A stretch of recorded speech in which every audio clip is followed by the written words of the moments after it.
नमस्कार साथियों, स्वागत है आपका दिव्यांशी इंग्लिश पॉइंट में। तो साथियों, यदि अभी तक आपने मेरे चैनल को सब्सक्राइब नहीं किया है, चैनल को सब्सक्राइब कर दीजिए, वीडियो को लाइक कर दीजिए, बेल आइकन को प्रेस कर दीजिए ताकि आगे आने वाली सूचनाओं का नोटिफिकेशन सबसे पहले आपको मिल सके।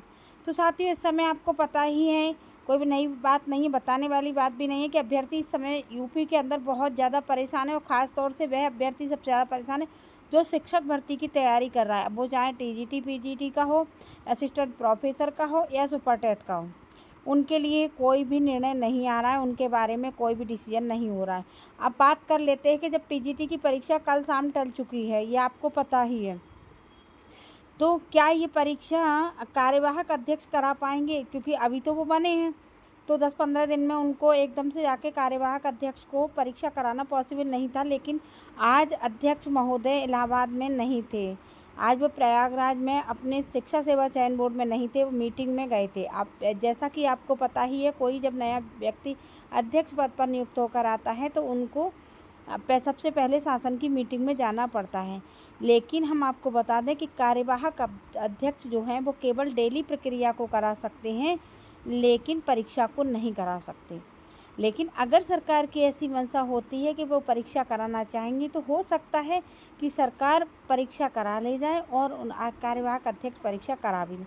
लेकिन फिर भी अगर परीक्षा बहुत जल्दी होती है तो आपकी दिसंबर से पहले पीजीटी की परीक्षा नहीं हो पाएगी। अब रही बात टीजीटी की परीक्षा की, तो देखो टीजीटी की परीक्षा में भी कोई दिक्कत नहीं है। टीजीटी की परीक्षा अपने नियत समय पर हो भी सकती है और नहीं भी हो सकती है।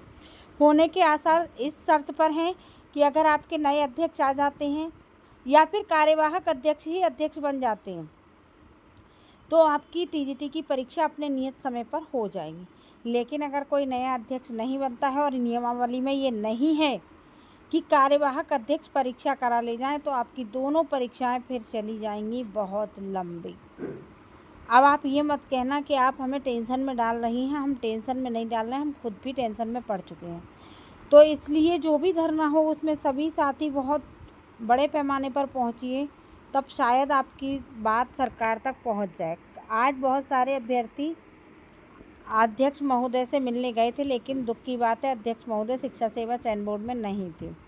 वहाँ पर उन्होंने जो और बाकी सदस्य लोग थे उन्होंने बहुत अच्छे से बात की, बहुत ही स्पष्टता से पूरी बात को बताया।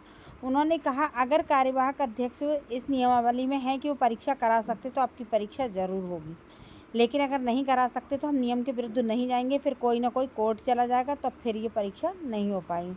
तो देखिए, पीजीटी वाले अभ्यर्थी तो अभी उम्मीद ना करें, लेकिन टीजीटी वाले अभी भी मैं ये कहना चाहूँगी कि अभ्यर्थी उम्मीद को ना छोड़ें। उनको अभी भी उम्मीद बना के रखनी है कि आपकी परीक्षा हो सकता है नियत समय पर हो जाए, क्योंकि हमारे मुख्यमंत्री जी को भी इस बात का एहसास है कि अभ्यर्थी परेशान है, वो परीक्षा समय से करवाना चाह रहे हैं। तो इसलिए शायद मुख्यमंत्री जी हमारे बारे में सोचें और वो परीक्षा को समय पर करा ले जाएं।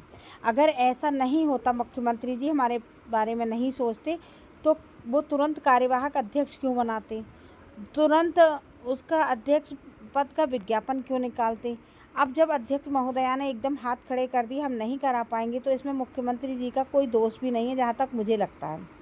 तो उसमें वो कर भी क्या सकते थे, वो इतना ही कर सकते थे कि इमीडिएटली एक वैकेंसी निकाल सकते थे अध्यक्ष पद की और किसी को कार्यवाहक अध्यक्ष बना सकते। तो वो काम उन्होंने इमीडिएटली किया भी।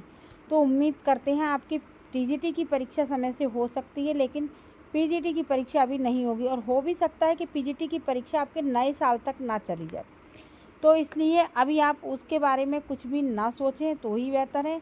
और अगर आपकी एज क्रॉस नहीं हुई है तो आप ना टीजीटी के चक्कर में पड़ें ना पीजीटी के चक्कर में पड़ें, आप पढ़ें एलटी ग्रेड के, क्योंकि लोक सेवा आयोग की परीक्षाएं ना सहज में टलती हैं और ना ही निरस्त होती हैं, ना ही हटती हैं, वो अपने नियत समय पर हो जाती हैं। इसीलिए जब उम्र सीमा को लेकर ये आवाज़ उठ रही थी तो हमें पहले से ही पता था कि पीजीटी की परीक्षा और टीजीटी की हटाना आसान है, लेकिन एलटी ग्रेड की परीक्षा हटाना या उसमें उम्र सीमा लागू करवाना, ये सब करवाना बहुत ही कठिन होता है। अब 2 दिन बाद अध्यक्ष महोदय आकर आपको जवाब देंगे कि वो क्या करवा सकते हैं और क्या नहीं करवा सकते, उनके अधिकार क्षेत्र में क्या है और क्या नहीं है। जैसा वो बताएंगे वैसे ही आगे की प्रक्रिया होगी। वो उनकी शासन स्तर से मीटिंग है, तो वहाँ पर उनको जो पता चलेगा, जिस हिसाब से उनको जानकारी मिलेगी, उसी हिसाब से वो हम लोगों को बताएंगे।